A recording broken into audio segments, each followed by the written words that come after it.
صلی علی رسول کریم اما بعد اعوذ باللہ من الشیطان الرجیم بسم اللہ الرحمن الرحیم یا ایھا الذین آمنوا کتب علیکم الصیام کما کتب علی الذین من قبلکم لعلکم تتقون صدق اللہ العلی العظیم۔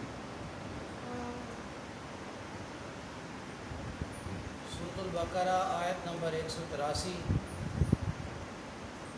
رمضان المبارک کے روزے ان کی فرضیت ذکر کی گئی۔ پہلے بھی وصیت کے احکامات جو ذکر کیے گئے اور کوئی بھی مال غلط طریقے سے کھانا اسے منع کیا گیا، اور آگے بھی اس کا ذکر آ رہا ہے کہ کسی کا بھی ناحق مال نہ کھایا جائے، اور اسی طرح سے قتل کے قصاص کے دیت کے احکامات جو ذکر کیے گئے۔ تو امور انتظامیہ دونوں طرف اور درمیان میں روزوں کا ذکر کیا گیا، کیونکہ روزے جو ہیں یہ امور مصلحہ ہیں، یعنی روزوں کے ذریعے سے انسان کی اصلاح ہوتی ہے۔ اصلاح اس طرح سے ہوتی ہے کہ دل جو ہے، دل میں تقویٰ آ جاتا ہے، اور جس بندے کے دل میں تقویٰ ہوگا وہی کسی کا ناحق مال نہیں کھائے گا، وہی شخص کسی پر ظلم نہیں کرے گا، زیادتی نہیں کرے گا، وراثت کے اصولوں کے مطابق وراثت تقسیم کرے گا، وصیت پہ رد و بدل نہیں کرے گا، اور کسی طرح کا بھی قتل اور دیگر ظلم کچھ بھی نہیں کرے گا، کیونکہ اس کے دل میں تقویٰ آ گیا ہے۔ تو تقویٰ آئے گا امور مصلحہ سے۔ اللہ تبارک و تعالیٰ نے اسی لیے نماز، روزہ، حج، یہ اسی لیے اللہ پاک نے یہ رکھے ہیں۔ ایک تو یہ ہے کہ اللہ کا حکم ہے، اللہ کی عبادت ہے، اور دوسرا جو اس کا بہت بڑا فائدہ ہے وہ یہ ہے کہ اس سے خود اپنی اصلاح ہوتی ہے۔ جب بندہ نماز پڑھتا ہے تب بھی اس کی اصلاح ہوتی ہے، پاکیزگی حاصل ہوتی ہے، اور روزہ رکھتا ہے تو دل میں تقویٰ آتا ہے۔ نماز میں تو کسی حد تک یہ امکان ہے کہ کوئی بندہ جو ہے کسی کو دکھانے کے لیے نماز پڑھ رہا ہے، یعنی ریاکاری ہے اس میں، لیکن روزے میں ریاکاری کیا کرے گا؟ روزہ تو ایسی عبادت ہے کہ الصوم لی وانا اجزی بہ، فرمایا کہ روزہ میرے لیے ہے اور اس کی جزا بھی میں خود دوں گا۔ اللہ تبارک و تعالیٰ کے لیے ہی روزہ ہے، اور روزے کی جزا بھی اللہ پاک دے گا۔ تو کوئی بندہ کسی سے چھپ کے اگر پانی پی لے تو باہر جا کے کہے کہ میں نے تو روزہ رکھا ہوا ہے، کھانا کھا لے چھپ کے کہے میں نے روزہ رکھا ہوا ہے، تو اس کا کوئی فائدہ نہیں۔ اللہ تبارک و تعالیٰ اسے دیکھ رہے ہیں۔ انگریز دور کا ایک واقعہ ہے کہ ایک بوڑھا آدمی مزدوری کر رہا تھا، اور انگریز جو تھا وہ دیکھ رہا تھا کہ یہ پانی نہیں پی رہا، اور اس نے اس کو لے کے اندر لے گیا کہ مزدوروں کے سامنے پانی نہیں پی رہا، اس کو اندر اپنے کیبن میں لے گیا اور جا کر کہنے لگا کہ یہ لوگ پانی پی۔ اسے انگلش تو نہیں آتی تھی، اس نے جب پانی دیا تو اس نے انکار کر دیا، بوڑھے مزدور نے انکار کر دیا۔ اسے سمجھایا کہ اتنی گرمی ہے اور تمہیں پیاس لگی ہوئی ہے، پانی پی لو، یہاں کوئی بھی نہیں تمہیں دیکھ رہا۔ تو اس کو انگلش تو نہیں آتی تھی، تو اس بوڑھے نے کیا کیا، اس نے اشارہ کیا، پہلا دے یہ روزہ اللہ کے لیے رکھا ہوا ہے، اللہ پاک مجھے دیکھ رہے۔ تو وہ جو ہے نا انگریز 6 مہینے بعد مسلمان ہو گیا۔ کس نے اسے تبلیغ کی؟ ایک بوڑھے نے، روزے دار نے، جسے کچھ نہیں کہا، صرف یہ کہا کہ اللہ دیکھ رہا ہے۔ اسے سمجھ آیا کہ یہ مذہب اسلام جو ہے واقعی سچا مذہب ہے، سچا مذہب ہے۔ ایک بوڑھا آدمی مزدور ہے، اور وہ پھر بھی جو ہے وہ سب سے چھپ چھپا کے میں اسے پانی دے رہا ہوں لیکن وہ پیتا نہیں ہے۔ ایسا تقویٰ، تقویٰ اسی چیز کا نام ہے۔ دل میں جب یہ کیفیت پیدا ہو جاتی ہے تو پھر بندہ کوئی بھی گناہ نہیں کرتا، بندہ کہتا ہے یار اللہ دیکھ رہا ہے۔ ظلم کرنے کی نوبت آئے تو رک جائے گا کہ اللہ دیکھ رہا ہے۔ کسی کا ناحق مال کھانے کی نوبت آئے رک جائے گا کہ اللہ دیکھ رہا ہے۔ اس لیے یہ امور مصلحہ میں سے فرمایا اے ایمان والو تمہارے اوپر روزے فرض کر دیے گئے ہیں جیسا کہ تم سے پہلے لوگوں پر فرض کر دیے گئے تھے، لعلکم تتقون، تاکہ تمہارے اندر تقویٰ پیدا ہو جائے، تاکہ تم متقی بن جاؤ۔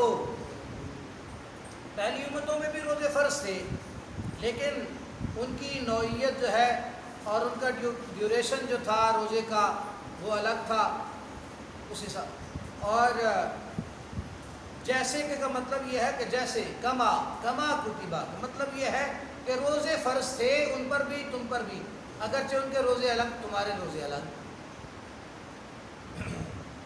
تو روزہ فرض کر دیا گیا۔ اب اس کے لیے عنوان جو خطاب کیا تو یا ایھا الذین آمنوا، ایمان والو، اے ایمان والو، تو جو محبت کرنے والے ہیں ایمان والے ہیں انہیں لطف آتا ہے، انہیں مزہ آتا ہے کہ اللہ پاک ہمیں کہہ رہے ہیں اے ایمان والو، اے ایمان والو تمہارے اوپر روزے فرض کر دیے۔ تو جو ایمان والے ہیں وہ پھر گرمی کو نہیں دیکھتے اور پیاس کی شدت کو نہیں دیکھتے، ساری چیزوں کے باوجود وہ روزہ رکھتے ہیں۔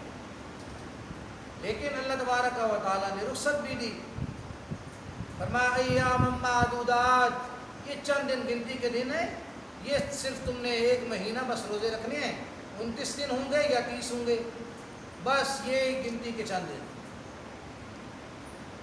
فمن کان منکم مریضا، اگر تم میں سے کوئی شخص مریض ہے، جو شخص تم میں سے مریض ہے او علی سفر یا مسافر ہے، فعدۃ من ایام اخر، تو وہ دوسرے دنوں میں گنتی شمار کر لے، دوسرے دنوں میں روزہ رکھ لے، اس کو چھوڑنے کی اجازت ہے۔ ایک مرتبہ نبی علیہ الصلوۃ والتسلیم نے روزہ نہ رکھا سفر کی شدت اور اس کی وجہ سے، جہاد کی وجہ سے، تو کچھ صحابہ نے نہ رکھا اور کچھ صحابہ نے رکھ لیا، تو نبی علیہ الصلوۃ والتسلیم ان سے ناراض ہوئے، جنہوں نے رکھا ان سے ناراض ہوئے۔ جیسے آپ صلی اللہ علیہ وسلم کے معمول کو دیکھتے ہوئے کہ کچھ صحابہ آئے اور آپ صلی اللہ علیہ وسلم کے معمولات کے بارے میں پوچھا، تو پتہ چلا کہ نبی علیہ الصلوۃ والتسلیم اتنی تہجد پڑھتے ہیں، کبھی زیادہ پڑھتے ہیں کبھی کم پڑھتے ہیں، اور ایسے روزے رکھتے ہیں۔ صحابہ کو جب پتہ چلا، صحابہ کہنے لگے کہ ہم نبی علیہ الصلوۃ والتسلیم کے ساتھ تو نہیں مل سکتے، نبی علیہ الصلوۃ والتسلیم اگر تھوڑی بھی عبادت کریں کسی دن تو وہ تو اللہ کے پیغمبر ہیں۔ تو ایک صحابی کہنے لگا میں ساری زندگی شادی نہیں کروں گا، ساری زندگی شادی نہیں کروں گا، میں عبادت کرتا رہوں گا۔ ایک صحابی کہنے لگا میں ساری زندگی جہاد کروں گا۔ ایک صحابی کہنے لگا میں ساری زندگی روزے رکھوں گا۔ بڑے اس طرح کی بات نبی علیہ السلام کو جب پتہ چلا تو نبی علیہ الصلوۃ والتسلیم نے فرمایا کہ تم مجھ سے زیادہ متقی ہو، میں تم سے زیادہ اللہ تعالیٰ سے ڈرنے والا میں ہوں، انا اخشاکم واتقاکم، متقی بھی میں ہوں اللہ کے ہاں، کیونکہ پیغمبر سے بڑا تو کوئی پرہیزگار نہیں ہو سکتا۔ فرمایا تم سے زیادہ اللہ تعالیٰ سے ڈرنے والا میں ہوں۔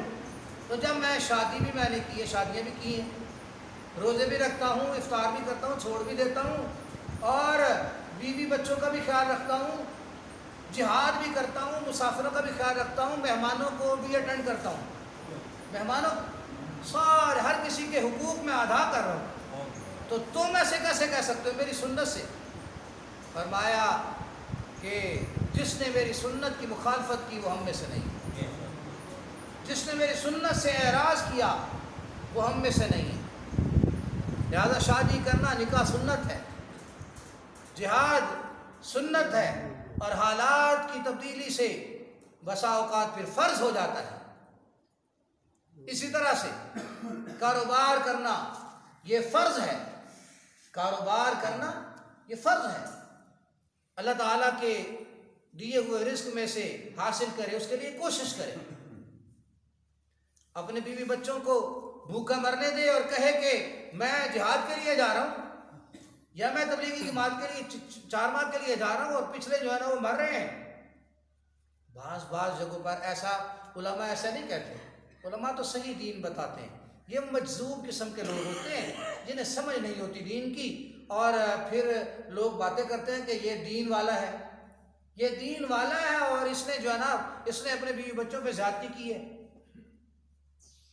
تو اس لیے تمام حقوق جو ہیں وہ احسن طریقے سے ادا کرنا یہ نبی علیہ الصلوۃ والتسلیم کی سنت ہے۔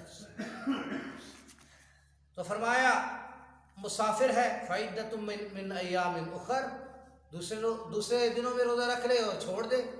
اب اس میں یہ ہوتا ہے، سفر میں یہ ہوتا ہے کہ اگر اپنی ایئر کنڈیشن گاڑی میں جا رہا ہے جناب، کوئی پرابلم نہیں ہے تو روزہ رکھ لے، خام خواہ روزہ نہیں چھوڑنا چاہیے، لیکن رخصت پھر بھی اس کو ہے، اگر چھوڑنا چاہے تو چھوڑ سکتا ہے، لیکن دیکھنا چاہیے آج کل آرام دہ سفر ہیں، گاڑیاں موجود ہیں، اگر مشقت نہ ہو تو روزہ نہیں چھوڑنا چاہیے، رکھنا چاہیے رمضان مبارک۔ وَعَلَى الَّذِينَ يُطِيقُونَهُ، اور وہ لوگ کہ جن میں طاقت نہیں ہے روزہ رکھنے کی، یہ اطاق یطیق باب فعال ہے اور حمزہ سلب کے لیے ہے، معنی طاقت رکھنا معنی نہیں ہے، بلکہ معنی یہ بنے گا کہ جن میں طاقت نہیں ہے۔ تو مراد یہ ہے کہ جو بوڑھے ہیں انتہائی، یا جو مرض الموت میں ہے، شدید مرض میں ہے، بیمار ہے، جس میں طاقت نہیں ہے۔ ایک بیماری ہے عام بیماری، لیکن ہے بیمار اور روزہ نہیں رکھ سکتا، وہ فدیہ اگر دے بھی دے تو بعد میں صحیح ہوگا تو پھر روزے بھی رکھے گا، روزے بھی رکھے گا۔ لیکن جو مرض الموت میں ہے اس نے صرف فدیہ دیا اور اس کی جان چھوٹ گئی اور وہ مر گیا۔ اور ایک بوڑھا ہے جس کی صحت ہی جو ہے نا لوٹ نہیں رہی، کمزور ہے، اس نے بھی صرف فدیہ ہی دینا ہے۔ تو فرمایا کہ فدیہ دیں گے، یہ طعام مسکین، ایک مسکین کا کھانا، ایک مسکین کو کھانا دینا ہے۔ اب کھانا جو ہے آپ اس طرح سے دیں اگر کہ اپنے دسترخوان پہ بٹھا کے اسے کھلائیں تو پیٹ بھر کے کھا لے، پیٹ بھر کے کھا لے۔ اور اصل یہ ہے کہ کھانا اس کی ملکیت میں دے دیا جائے، کھانا اس کی ملکیت میں دے دیا جائے، وہ جیسے بھی کھائے، اصل یہ۔ اور بعض ہوٹل والے جو ہیں وہ بھی، اور بعض لوگ جو ہیں وہ پھر مسئلہ پوچھتے ہیں کہ ہم جو ہے نا پیک کر کے کھانا دے دیتے ہیں، تو پیک کر کے کھانا دینا بھی، ایک وقت کا کھانا پیک کر کے دینا جائز ہے۔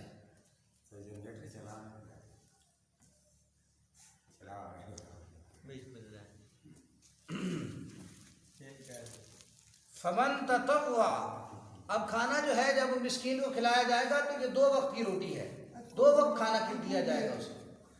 اب اس کی جو مقدار بنتی ہے، اس کی مقدار اگر روپوں میں دے، پیسوں میں دے، تو یہ فطرانے کی جو مقدار ہے اس کے برابر بنتی ہے۔ بعض نے، ہم جو قول محققین علماء کا جو قول احتیاط والا قول ہے، ہم وہ ذکر کرتے رہتے ہیں کہ یہ 2.25 کلو، کیونکہ یہ سا تھا، سا نبی علیہ السلام کے زمانے میں جو برتن استعمال ہوتا تھا وہ ہے سا، ایک برتن ہے۔ وہ برتن کتنے کا تھا؟ وہ 4.5 کلو کا، کچھ نے کم کا کہا ہے 4 کلو کا، اور اس سے بھی کم کا ہے۔ تو ہم اس کا جو ہے نا یہ وزن اس کا کہتے ہیں کہ 4.5 کلو بنتا ہے آج کل کے حساب سے۔ تو اگر گندم سے پھر دیا جائے گا، فطرانہ دیا جائے گا یا فدیہ دیا جائے گا تو ایک روزے کا یہ 2.25 کلو گندم بنے گی۔ اگر کھجور سے دیا جائے گا تو 4.5 کلو، کشمش سے دیا جائے گا تو 4.5 کلو، جو سے دیا جائے گا تو 4.5 کلو۔ فمن تطوع خیرا فهو خیر اللہ، جو نیکی چاہت سے کرے، بڑھ کے کرے، اس کے لیے بہتر ہے۔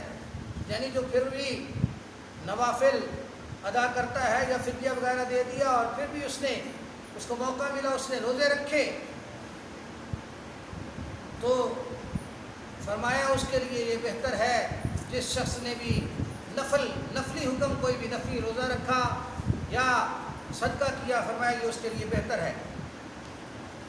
وَأَن تَصُومُوا، اور دوسرا اس کا مطلب یہ بنتا ہے کہ ایک بندہ جو ہے وہ مشقت اختیار کر کے عزیمت پہ عمل کرتے ہوئے پھر بھی روزہ رکھتا ہے تو یہ اس کے لیے بہتر ہے کہ نیکی کرے گا بڑھ چڑھ کے تو اس کے لیے بہتر ہے۔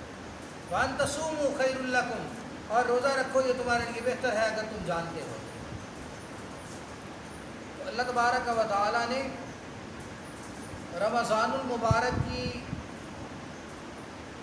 فضیلت بھی ساتھ ساتھ بیان فرما دی۔ فرمایا کہ یہ رمضان کا مہینہ ہے، شہر رمضان، یہ رمضان کا مہینہ ہے، الذی انزل فیہ القرآن، کہ جس میں قرآن اتارا گیا، ھدی للناس، یہ لوگوں کے لیے ہدایت ہے، وبینات من الہدی، اور ہدایت کے بالکل روشن دلائل ہیں، والفرقان، اور اس قرآن میں یہ فرقان ہے، اس میں ایسے مضامین ہیں توحید کے کہ جو کہ حق و باطل کے درمیان فرق کر دیتے ہیں، بالکل فرق کرنے والی کتاب۔ فمن شہد منکم الشہر، جو شخص بھی اس مہینے کو پالے، فلیصمہ، وہ روزہ رکھے۔